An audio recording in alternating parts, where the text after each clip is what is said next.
Russland und die Ukraine haben sich zunächst für 30 Tage auf eine Waffenruhe auf der Energieinfrastruktur und die Schifffahrt im Schwarzen Meer geeinigt. Es gibt aber ein großes Aber, denn der Kreml stellt weitere Bedingungen. Moskau beharrt weiter auf die Kontrolle des Atomkraftwerkes Saporischschja und lehnt eine Kontrolle durch die USA oder die Übergabe an Kiew ab.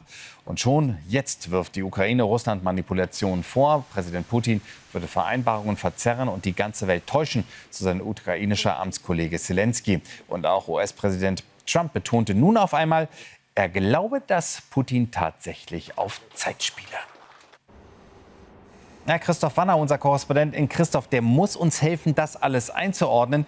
Christoph, also Waffenruhe, ja, nein, bisher offenbar tatsächlich noch nicht in Kraft getreten, oder?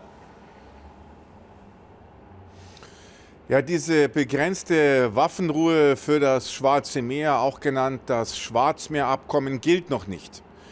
Die Russen haben Forderungen und nur wenn die erfüllt werden, sind sie bereit einzuwilligen. Es gibt da eine ganze Liste, die ermüdend lang ist, aber der zentrale Punkt ist, dass die Russen wollen, dass eine ihrer Großbanken von der amerikanischen schwarzen Liste genommen wird, von der Sanktionsliste. Rossельхозbank nennt sich diese Bank. Und außerdem wollen die Russen, dass diese Großbank auch wieder an das SWIFT-System angeschlossen wird, an das internationale Bankenkommunikationssystem. Und das würde dann Moskau dabei helfen, wesentlich einfacher die ganzen Geldtransfers zu erledigen, international zu bezahlen. Das ist ja eines der wirklich großen Probleme, das die Russen zurzeit haben durch die Sanktionspolitik ihnen gegenüber, dass nahezu alle großen russischen Banken auf Sanktionslisten stehen und dass es für die Russen extrem schwierig ist, eben international zu bezahlen, Geldtransfers abzuwickeln. Und wenn das jetzt klappen sollte, wenn die Amerikaner mitmachen, hätten die Russen ein Problem weniger. Der Ball ist jetzt auf der Seite der USA, heißt es in Russland. Wenn dieses Abkommen im Schwarzen Meer funktionieren würde, wenn das Ganze zustande kommen würde, wäre das auch für die Ukraine sicherlich positiv, auch wenn es da sehr viel Kritik gibt hier von ukrainischer Seite. Nämlich dann dürften die Russen ja auch die Schwarzmeerhäfen der Ukrainer nicht mehr attackieren. Auch wenn es hier wieder Stimmen gibt, die sagen, in diesem Abkommen steht kein Wort über die Schwarzmeerhäfen. Da weiß ich jetzt nicht, was tatsächlich passiert, ob dieses Abkommen nicht doch auch die Schwarzmeerhäfen beinhaltet. Ich würde mich wundern, wenn die Russen überhaupt keine Gegenleistung erbringen müssten. Aber wir werden abwarten, was kommt.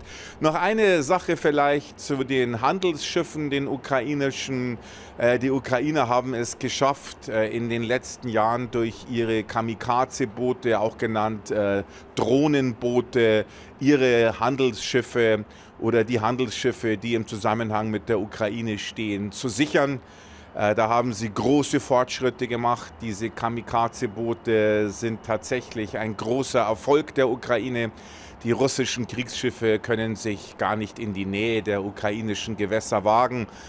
Sie riskieren sofort abgeschossen und versenkt zu werden.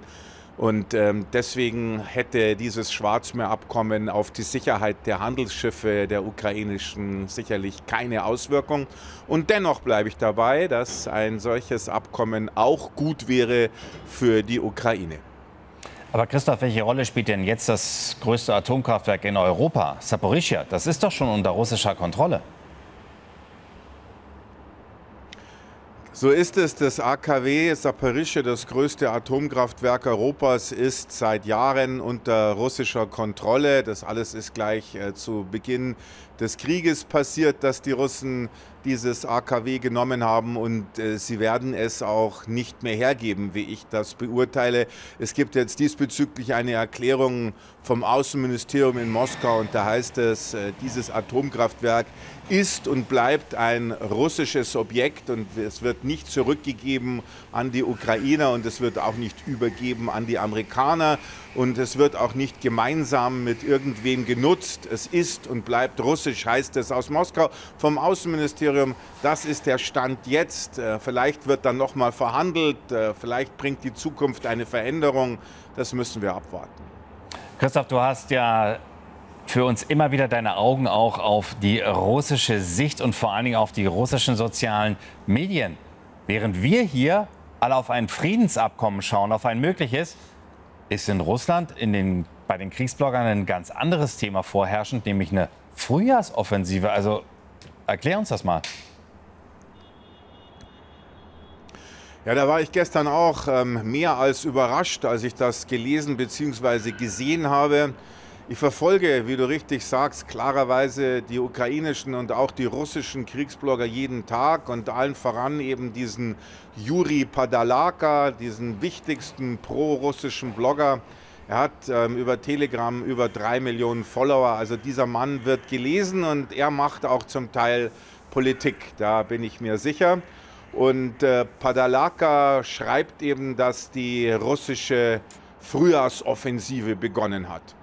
Und das Ganze dreht sich in den Augen dieses Bloggers vor allem erstmal um den Donbass, um Donetsk, die Provinz, und da um Orte wie Velika Novosylka, über die wir in der Vergangenheit ja auch oft gesprochen haben, Pakrovsk, dann Toretsk. Überall sind die Russen wieder in der Offensive, greifen an, übrigens auch in Saporischschja, also ganz im Süden des Kriegsgebietes, in der Nähe von Arichiv, gibt es russische Attacken mit dem Ziel, Gelände zu gewinnen. Und ich habe den Eindruck, wenn ich mir das alles so anschaue, dass es in Russland viele Hardliner gibt, die im Augenblick keinen Frieden wollen und die auch mit dem Status quo überhaupt nicht einverstanden sind. Die der Meinung sind, dass man noch wesentlich mehr Gebiete erobern muss und dass es überhaupt keinen Sinn macht, das diplomatisch zu versuchen. Das muss militärisch passieren. Aber ich muss auch dazu sagen, dass es solche Leute, Hardliner, auch in der Ukraine gibt und nicht wenige, die auch der Meinung sind, dass weitergekämpft werden muss, weil man Gebiete zurückerobern muss, weil man sogar versuchen muss, die Russen zurückzudrängen bis zu den Grenzen der Ukraine von 1991. Auch solche Stimmen gibt es. Also es wird verhandelt über Waffenstillstandsabkommen, aber eigentlich wird mit voller Wucht weitergekämpft. Christoph, danke für deine Einordnungen nach Kiew.